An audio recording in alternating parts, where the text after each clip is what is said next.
Eh bien, salut à tous, c'est PCMalixi14. On se retrouve pour une nouvelle vidéo. On est sur l'étape 9 du Giro d'Italia. C'est une étape de vallon, juste assuré de garder mon maillot rose avec Romain Bardet.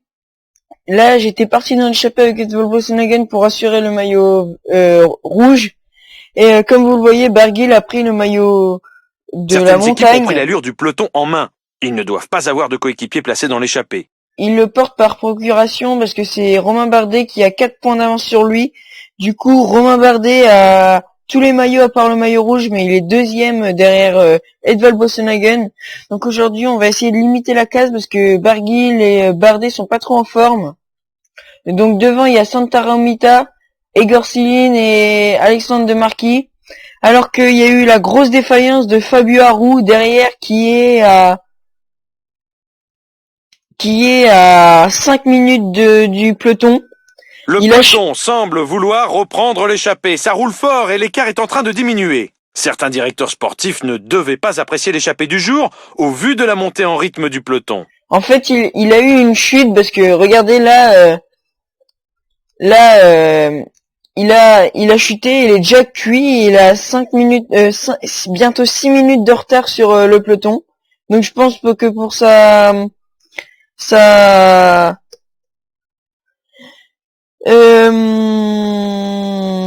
attendez.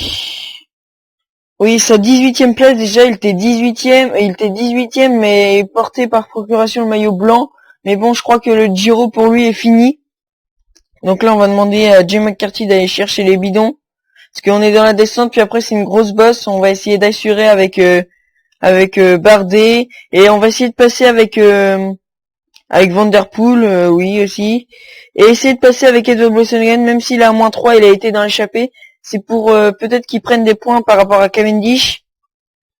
Donc voilà. On n'est plus que 50. On arrive au pied de la bosse.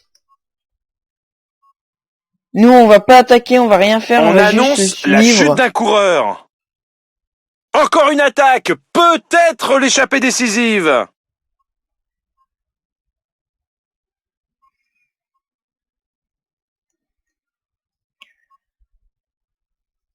Donc là, attaque de Landa et tout ça. Rigoberto Urán en contre-attaque maintenant. Bardet. Hop là. Et voilà. Donc Bardet, notre principal leader, va essayer de rentrer sur eux. Donc là, on est rentré sur Belancourt, on voit la balle Landa qui cuit. Il reste maintenant moins de 10 km à accomplir.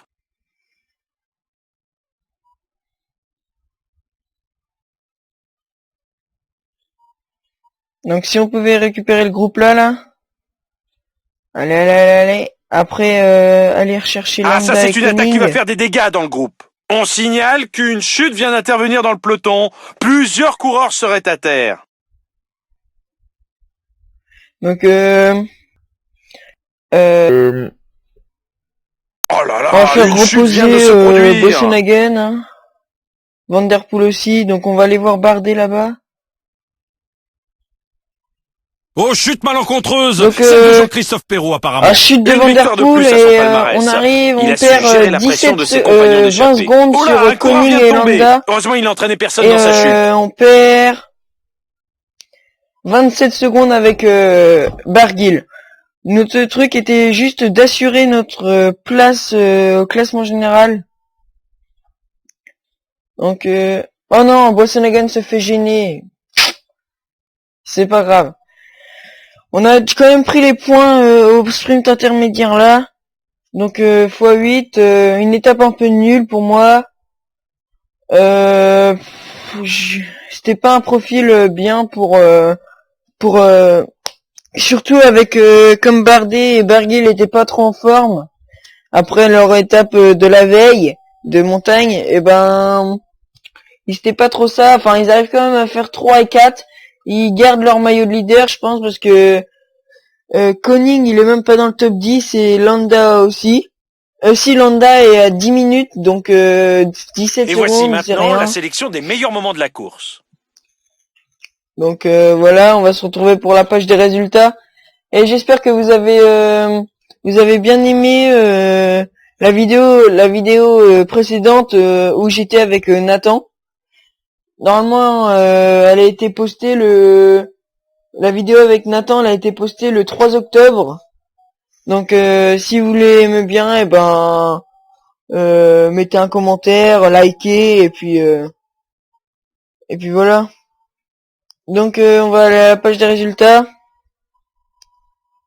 Donc voilà, on perd 18 secondes avec les deux. Donc on garde notre maillot et Edval Boasson-Hagen revient 12e au général. Donc montagne, on perd notre maillot et on est 3e avec Bardet parce qu'on n'a pas pris de points. Après c'est une étape de plat, donc de transition. Après une étape de vallon, celle-là va bien plaire à Boasson-Hagen, je pense. Là je pense que Cavendish va nous reprendre le maillot, peut-être ou peut-être pas, je sais pas. Et là aussi encore une pour Boasson-Hagen, là pour Cavendish, un chrono qu'on va essayer d'assurer avec Barguil et Bardet. Une étape de montagne, l'étape de montagne, encore une étape de plat, étape de vallon, enfin de haute montagne, mais ça se finit en descente, étape de haute montagne, et la dernière étape de montagne, et après ça sera les sprints, la 21e étape de sprint. Donc on est là à la 9e étape, je veux dire. Donc voilà, donc on va se dire pour la prochaine vidéo. Sur ce, à la prochaine.